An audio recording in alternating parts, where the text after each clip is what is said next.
नमस्कार.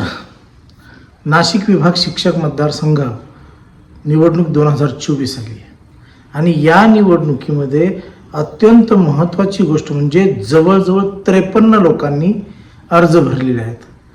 तसं जर विचार केला तर यातील शिक्षक उमेदवार किती आणि ज्या शिक्षकांनी हे फॉर्म भरलेले आहेत त्या शिक्षकांपैकी खऱ्या अर्थानं शिक्षकाचं डाऊन टू अर्थ या पद्धतीनं शिक्षकांची प्रश्नांशी सातत्यानं निगडीत काम करणारी लोक किती हा खरोखर संशोधनाचा विषय आहे.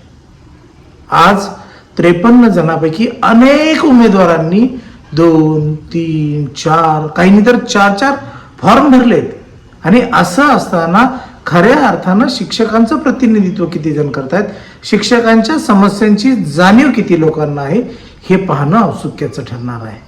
आणि म्हणून खऱ्या अर्थानं आम्हाला जर काम करायचं असेल, शिक्षकांना स्वतःच्या प्रश्नाची जर सोडवणूक करायची असेल तर स्वतःमधला शिक्षकांमधला एक उमेदवार निवडून दिला पाहिजे, त्याला मतदान केलं पाहिजे.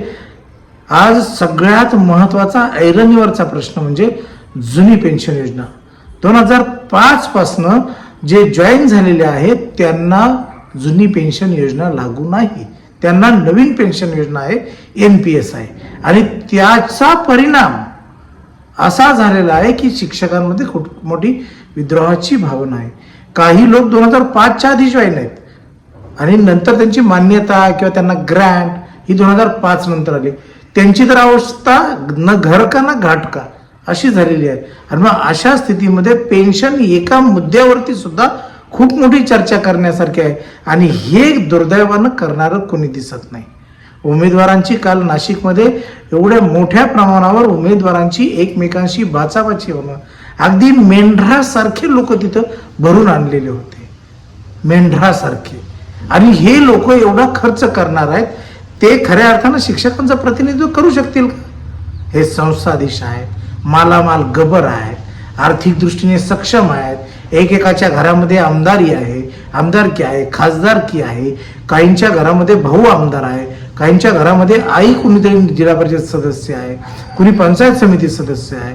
आणि एवढं सगळं ती स्वतःच्या पूर्वजांच्या पुण्याईवर शिक्षक आमदारकी लढवायची आणि शिक्षकांचं भवितव्य ठरवण्याचं अधिकार त्यांना द्यायचा.